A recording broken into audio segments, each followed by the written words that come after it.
Clifford Etienne, also known as the Black Rhino, was one of boxing's best stories in the late 1990s, and he was often compared to the likes of Joe Frazier, George Foreman, and Mike Tyson for his aggressive and high-volume fight style. But nearly 20 years later, Clifford is serving a 160-year prison sentence without the possibility of parole after a cocaine-fueled night of robberies, kidnappings, and attempted murders. Let's dive into his crazy story. Clifford Etienne was born on the 9th of March in 1972 in Louisiana. Boxing was not a major interest for Clifford during his youth, as he focused on American football and basketball. However, his talent in football would be recognized from early, as he was invited to top college football teams such as LSU, Nebraska, Texas A&M, and Oklahoma. At just 17 years old, Clifford seemed to be on the way to a brilliant future as a student and as an athlete. However, growing up in Louisiana wasn't easy. In Clifford's own words, money was sparse, and his large family was packed into a small house in New Iberia, with everyone sharing scraps of food in the leanest of times. As a result, Clifford would soon engage in illicit activities to get by, and he would soon find himself being accused and found guilty of armed robbery and sentenced to 40 years imprisonment at just 17 years old. But little did he know that this would be the time and place where he would begin his newfound hobby and following career, which was boxing. You see, the Louisiana Boxing Association would arrange boxing fights between inmates from various prisons, and Clifford, standing at 6'2", weighing close to 290 pounds, participated in these fights. And he was good. So good in fact that he supposedly won all 30 of his 30 official prison fights. Yes, Clifford was literally beating up and knocking out his fellow inmates, and he would soon earn himself the nickname the Black Rhino. After 10 years of serving his sentence, Clifford was released early and given a second chance at life, so it's no surprise that he directed all of his energy into boxing. At 26 years old, he would enter the professional boxing ring for the first time. The debut, which took place on December 3rd, 1998, turned out to be hugely successful, as his opponent, John Rendell, was defeated in only 31 seconds. This trend would continue in the following year because he would gain 10 more victories in 1999 alone, and would soon attract the interest of all Southern boxing fans. You take your time and you take him out. Like Etienne's doing right there. Here it comes, that right stunned him as he pumps up the volume. A hellacious uppercut.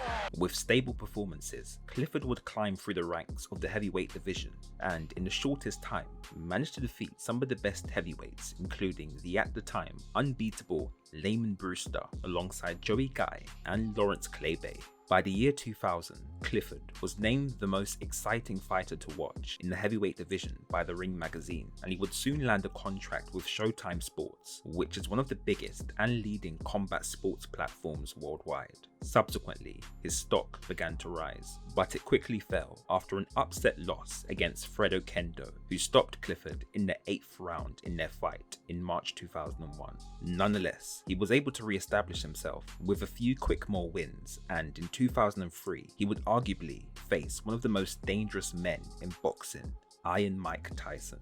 The fight wouldn't last long. In fact, it would only last 49 seconds, as Clifford suffered a first round knockout after being caught with a short right hand from Tyson. Good instructions given by the ref in the early going. Mike gets it with the right hand, and Etienne is down. He was really nailed with a punch right hand. It's up to 5 and 6. He's not going to make it. It's 7, 8, 9, and 10. He knocks him out in the first round with a punch right hand. Despite this loss, Clifford actually earned around $1 million from this fight alone, and he would later admit that he spent most of his winnings on sports cars, jewelry, houses, and a restaurant that never ended up opening. He also failed to file his taxes, and the penalties began to pile up. But it wouldn't be financial reasons that spurred Clifford to commit his most radical stunt. Instead, it would be triggered by high amounts of cocaine consumption. On August 10th, 2015, Clifford, completely out of his mind on coke, barged his way through a check-cashing business in Baton Rouge and pointed a gun at the cashier, demanding all the money that was inside the cash register. The cashier panicked and initially struggled to open the till. This would only enrage Clifford, who proceeded to fire multiple shots into the air and one shot at the cashier, which luckily they somehow dodged. Once the cash register was finally opened, Clifford grabbed around $2,000 in cash and began his escape. In his attempt to get away, Clifford would then steal 2 different cars, one of which had children in the back seat. Yes, Clifford was literally committing a kidnapping. After crashing the second vehicle, he pulled his weapon onto the 2 responding officers, but this time his gun jammed as he tried to pull the trigger. Clifford was then arrested, charged and found guilty on 2 counts of attempted murder with a firearm, 2 counts of attempted second-degree murder, plus attempted carjacking and second-degree kidnapping. In 2006, he was initially sentenced to 160 years in prison without parole, before the sentence was later reduced to 105 years. While in prison, Clifford would actually become a celebrated and established painter. In fact, much of his work is displayed and available for purchase in fine art galleries around Louisiana. But not everyone was fond of Clifford's newfound success, because on August 16, 2004, 2 inmates jumped Clifford while he was assigned in his painting room and stabbed him up to 25 times with scissors, taken from the prison's hobbycraft shop. Miraculously, Clifford would somehow survive these attacks and escape, only with a punctured lung, a broken scapula, and damage to the head where he was kicked repeatedly. Clifford was then transferred to another prison, where he will serve the remaining 90 years of his sentence. Thanks for watching, guys. If you know any other crazy stories like this one, let me know in the comments below. Cheers.